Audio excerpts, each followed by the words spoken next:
예, 오늘 말씀에 보면 야곱이 이 길을 떠납니다. 그것도 혼자 외롭게 길을 떠나죠. 왜냐하면 집안의 분위기가 안 좋습니다. 야곱이 형을 속이고 아버지를 속이고 그리고 장자의 축복권을 빼앗으니까 이 형 에서가 괘씸한 마음으로 이제 이 동생 야곱을 벼르고 있죠. 그 분위기가 어떠했는가를 보면 27장 그 앞에 장이니까요. 위에 보면 27장 41절에 보면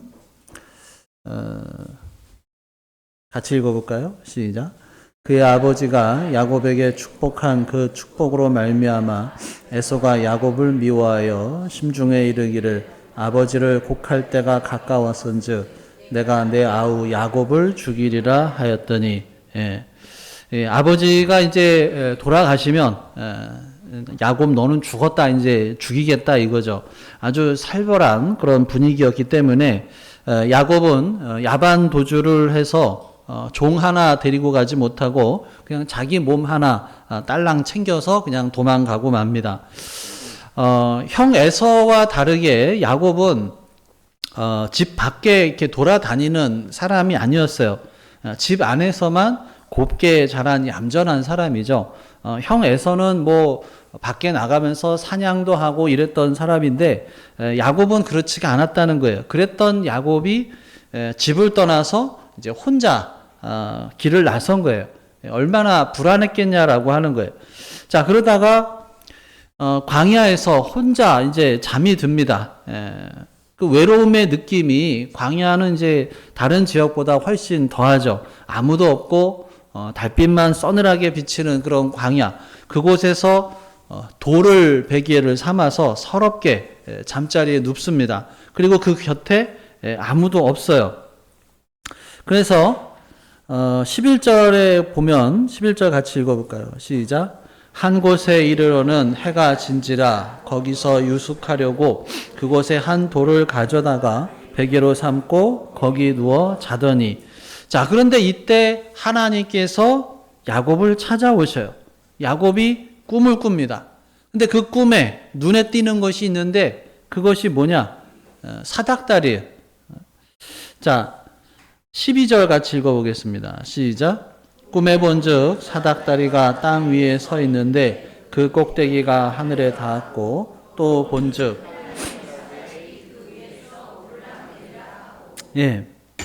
자, 꿈에서 사닥다리를 봤어요. 어떻게 보면 이 상황에서 빠져나갈 것 같은 그런 사닥다리. 사람들은 이것을 야곱의 사닥다리다라고 부릅니다. 그런데 야곱의 사닥다리라기보다는 하나님께서 내려주신 하늘에서 내려온 사닥다리라고 하는 것이 맞지 않을까라고 하는 거죠. 야곱이 하나님께 이은 사닥다리가 아니라 하나님께서 야곱을 건져 주시려고, 야곱을 찾아오시려고 놓으신 하나님의 사닥다리다라고 하는 거죠. 자, 이럴 수도 없고 저럴 수도 없는 곤경에 빠진 야곱의 삶 속에 하나님께서 놔주신 하나님의 사닥다리라고 하는 거예요. 불안하기 짝이 없는 두려운 처지의 인생, 야곱을 돕기 위해서 하나님께서 놓으신 하나님의 사닥다리다라고 하는 것입니다. 선택받았다, 구원받았다 하는 것은 바로 이 사닥다리가 내 삶 속에 내려져 있다라고 하는 거예요. 나는 의식을 못해도 하나님께서 내 삶 속에 사닥다리를 내려주시고 당신의 사자들을 통해서, 천사들을 통해서 나의 처지와 나의 형편을 보고 받으시고 때를 따라 돕는 은혜를 그 사닥다리를 통해서 내려주셔요. 이 사닥다리가 여러분에게 있음을 믿을 수 있기를 간절히 바랍니다. 그래서 이 사닥다리는 기도로 표현이 되기도 합니다. 내가 기도하려고 하나님 앞에 마주 앉을 때 이 사닥다리를 통해서 하나님과 나와 교제가 시작이 되는 거예요. 내가 웅얼거리는 거 천사를 통해서 다 보고 받으시고 또 내 마음의 간절함을 다 파악하시고 또 내게 가장 좋은 것으로 응답을 해 주십니다. 기도는 바로 이런 영적인 교류, 하나님의 사닥다리를 나의 삶이 하나님께 올려지고 하나님의 축복과 은총이 내려오는 그런 시간이다라고 하는 것입니다. 이 사닥다리가 분명한 사람은 결코 현실의 절망에 빠지지 않는다는 거예요.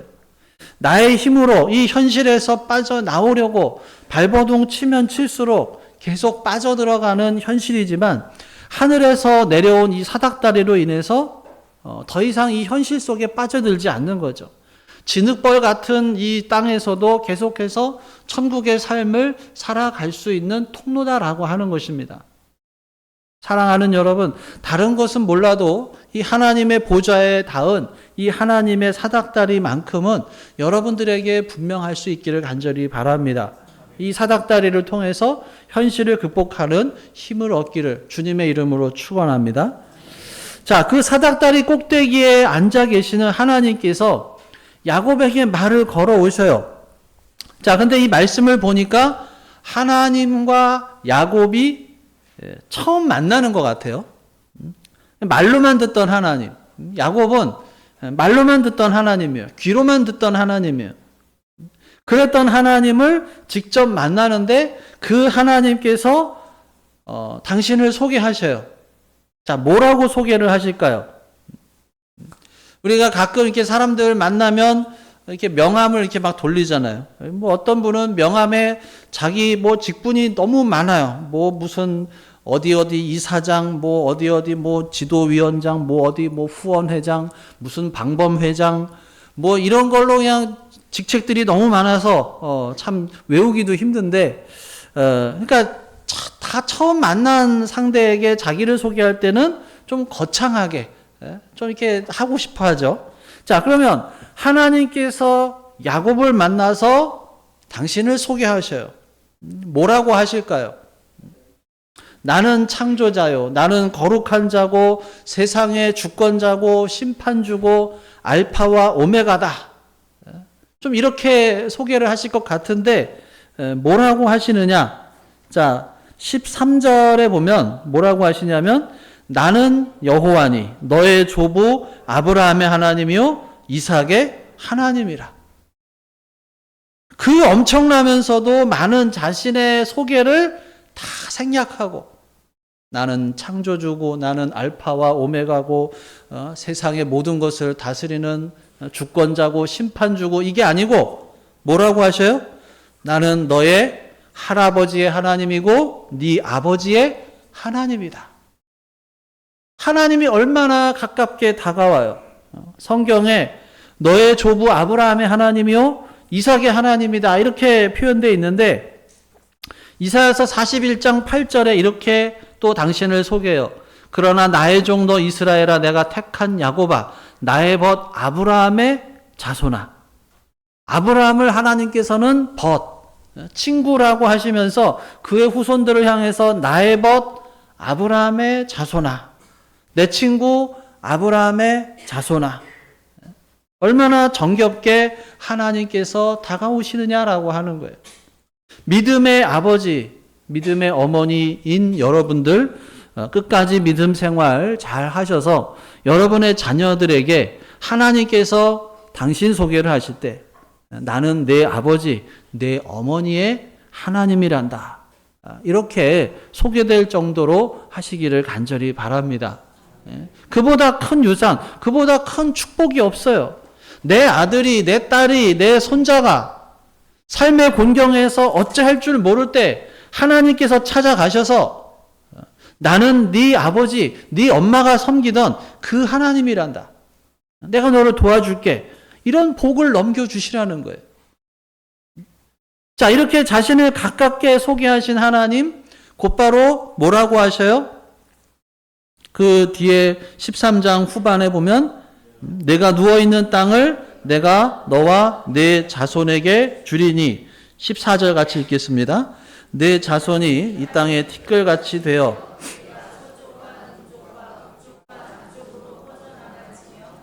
땅의 모든 족속이 너와 내 자손으로 말미암아 복을 받으리라. 자, 놀라운 축복을 선언하셔요. 근데 이 축복을 가만히 보면 그게 모두 이 야곱의 할아버지였던 아브라함에게 약속하셨던 축복이다라고 하는 거예요. 자, 거기 표를 해주시고 창세기 12장 2절과 3절을 같이 보겠습니다.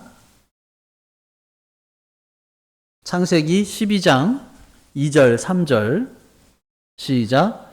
내가 너로 큰 민족을 이루고 내게 복을 주어 내 이름을 창대하게 하리니 너는 복이 될지라. 너를 축복하는 자에게는 내가 복을 내리고 내가 저주하리니 땅의 모든 족속이 아마 복을 얻을 것이니라 하신지라. 예, 그러니까 아브라함에게 내리셨던 축복, 그 아들 이삭에게도 그대로 이어졌고 그 장자의 축복을 그렇게도 사모하던 야곱에게도 그대로 이어졌다라고 하는 것을 하나님께서 공식적으로 선언을 해주시는 거예요. 그래서 야곱이 명실공히 아브라함의 하나님, 이삭의 하나님, 야곱의 하나님 이 호칭에 들어가게 된 거죠. 하나님께서 그거를 인정해 주신 거예요. 그러니까 좋은 믿음의 가정에 흘러내려오는 장자의 축복권을 보장해 주신 것입니다. 자, 거기다가 여기서 끝나는 게 아니고 야곱의 외롭고 불안한 현실을 보시고 거기에 걸맞은 또 축복을 또 보너스로 더해 주시죠. 자, 15절 읽겠습니다. 시작. 내가 너와 함께 있어 내가 어디로 가든지 너를 지키며 너를 이끌어 이 땅으로 돌아오게 할지라. 내가 내게 허락한 것을 다 이루기까지 너를 떠나지 아니하리라 하신지라. 이 축복이 어려운 현실의 앞길을 찾고 있는 사람들에게 동일하게 다가오는 하나님의 축복이 되기를 간절히 소망합니다. 내가 내게 허락한 것을 다 이루기까지 너를 떠나지 아니하리라. 자, 야곱은 꿈을 꾸었습니다. 외롭고 처량하고 그런 환경 속에서 야곱은 꿈을 꿨어요. 눈 떠보니까 별 볼 일 없네요. 그냥 살벌하고 외로운 현실입니다. 차라리 그냥 눈을 감고 잠에 빠지는 게 더 나을 그런 상황이에요. 그런 상황에서 꿈을 꿨어요. 그 꿈은 어쩌면 개꿈이 될 수도 있습니다. 뭐 별난 꿈을 꿨다꾸네 이러면서 지나칠 수도 있는 꿈이에요. 그런데 그 꿈이 의미 없이 지나가는 꿈이 아니라 그의 삶을 뒤집을 만한 엄청난 비전과 소망을 주는 꿈이 되었다라고 하는 것입니다. 그 비결이 뭘까? 오늘 말씀에 인상적인 그런 야곱의 자세가 있습니다. 이 단순한 꿈이라고 한다면 그저 자연스럽게 지나가면 되는데, 근데 야곱을 보면 꿈속에서조차 아주 강한 욕구, 강렬한 소망을 볼 수가 있는데, 자, 사닥다리가 보이는 장면을 다시 보면 12절에 보면, 자, 12절에 같이 읽어볼까요? 시작. 꿈에 본즉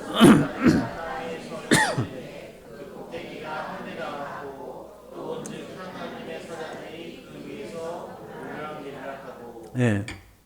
자, 여기 보면 꿈에 본즉, 자, 사닥다리가 땅 위에 서 있는데 그 꼭대기가 하늘에 닿았고, 자, 그리고 또 뭐 해요?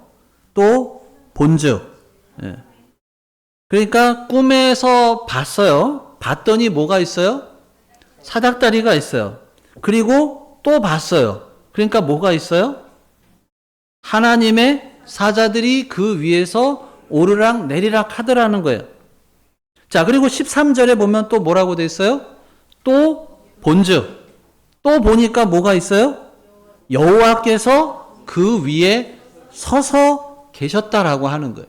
자, 그러니까 처음에 뭐가 보였어요? 보니까 뭐가 보였어요? 사닥다리가 보였어요. 자, 그런데 또 보니까 뭐가 보여요? 하나님의 사자들이 보여요. 또 보니까 여호와께서 보이셨다라고 하는 거예요. 그러니까 꿈에서 보고 또 다시 보고 그의 영적인 관심이 꿈속에서도 집중이 되고 있는 거예요. 참 놀라운 장면이다. 어떻게 이런 사닥다리가 있을까 하고 주저앉은 게 아니라 아주 강한 호기심으로 또 강한 의욕으로 도대체 이게 뭔가 또 보고 또 다시 보는 그런 자세예요. 그리고 사닥다리 위로 한 계단 한 계단 올라가고 있어요. 한 번 우리가 기도해서 안 되면 2번 기도하고, 2번 해서 안 되면 3번 하고, 그러기에 그가 보고 또 볼 때마다, 또 다시 볼 때마다 야곱의 꿈은 계속해서 전진하고 있는 거예요. 단순히 사닥다리가 보이고 그게 뭔가 또 다시 주목해서 보니까 그 사닥다리 위에 천사들이 오르락 내리락 하고, 그것만 봐도 기가 막힌데 거기에서 머무르지 않고 또 다시 집중을 해서 보니까 하나님께서 축복하시는 장면까지, 하나님의 보좌에까지 이르게 되었다라고 하는 거예요. 사랑하는 여러분, 우리는 왜 못 볼까요? 왜 우리는 깨닫지를 못할까요? 애당초 보려고 하지 않는 것이 아니냐는 거예요. 애당초 깨달으려고 하지 않는 것 아니냐는 것입니다. 관심이 없는 것 아니냐 하는 거예요. 늘 그러려니 하는 것은 아니냐는 거예요. 예레미야서 33장 3절에 너는 내게 부르짖으라 내가 내게 응답하겠고 내가 알지 못하는 크고 은밀한 일을 내게 보이리라. 우리가 부르짖고 부르짖으면 하나님께서 우리들에게 크고 은밀한 일을 보여주신다고 약속을 하셔요. 이렇게 야곱이 강한 영적인 의욕을 가지고 보고 또 보고 하니까 하나님께서도 거기에 맞장구를 치셔서 보라 하시면서 15절에 보면은 내가 너와 함께 있어 라고 시작을 하지만 원문상으로 보면은 그 앞에 보라라고 하는 단어가 생략이 되어 있는 거예요. 그러니까 15절은 뭐냐면 보라, 내가 너와 함께 있어 내가 어디로 가든지, 원문상으로는 이렇게 번역이 됩니다. 보라, 내가 너와 함께 있어 하는 그런 임마누엘의 축복을 보너스로 주신 것이죠. 아직 뭐가 뭔지 모르시죠. 지금 내 삶의 형편이 어떻게 돌아가는지, 어떤 방향으로 갈지, 어떻게 굴러갈지, 이럴 수도 없고 저럴 수도 없는 계속 늪으로만 빠져가는 것 같은 현실에 당혹스럽고 심란할 수 있습니다. 분명히 내 아버지, 어머니, 할머니, 할아버지의 아름다운 헌신이 있었고 또 그분들을 향한 하나님의 축복이 있는데 왜 나 자손, 그 자손인 나는 왜 이럴까? 관심을 안 갖는 거예요. 보고 또 보고 또 보고 이런 자세가 없는 거예요. 하나님의 사닥다리에서는 관심이 있을 때 역사가 진전이 되고 역사가 펼쳐지게 되는 거예요. 외롭고도 처량하게 아무도 없는 광야에서 그것도 그냥 돌을 베개 삼아서 잠이 드는 그 불쌍한 야곱. 근데 그의 속에 기회가 주어졌을 때 강한 영적인 욕구가 자리를 잡았어요. 하나님께서 그를 찾아와 주시니까 그 기회를 놓치지 않고 보고 또 봐서 마침내 하나님의 축복을 받게 됩니다. 사랑하는 여러분, 우리가 엉뚱한 데서 헤매는 것이 아니라 하나님의 성전으로 나아올 수 있기를 간절히 바랍니다. 그 옛날 야곱은 성전이 없어서 그냥 광야에서 혼자 돌베개 베고 자다가 하나님을 만났는데 이젠 하나님께서 우리를 위해서 성전을 준비하시고 성전에서 만나자고 하셔요. 시간까지 정해주셔서 기도 시간에, 예배 시간에 만나자고 하십니다. 사랑하는 여러분, 기도의 자리로 나올 수 있기를 간절히 바랍니다. 나와서 딸랑 하나님 안녕하세요, 저 다녀갑니다 하고서 기도하는 것이 아니라 묵직하게 앉아서 성령의 감동을 구하면서 기도하시고, 뭔가 잡히거든 하나님께서 뭔가 조그만 감동이라도 주시면 그것을 붙잡고 보고 또 보고 하는 가운데 그 은혜와 그 감동이 점점 이 하나님의 이 사닥다리를 타고 올라가서 하나님의 보좌까지 이어질 수 있도록 하시기를 간절히 바랍니다. 이번 주간에 우리가 특별히 밤 기도회가 있습니다. 시간을 정해서 계속해서 기도하고 하나님의 역사, 하나님의 사인에 주목하시기를 바랍니다. 여태 내가 어떻게 살았던 것이 중요한 것이 아니고 중요한 것은 하나님께서 당신의 사닥다리를 나에게 허락하여 주셨고 그리고 내 인생에서 가장 힘들고 외로울 때 나에게 찾아오셔서 나는 내 아버지, 내 어머니가 섬기던 하나님이다 라고 하신다는 거예요. 그 말씀에, 그 감동에 주목하고 기도로 집중하는 자녀 손들에게 기회가 주어지게 될 줄로 믿습니다.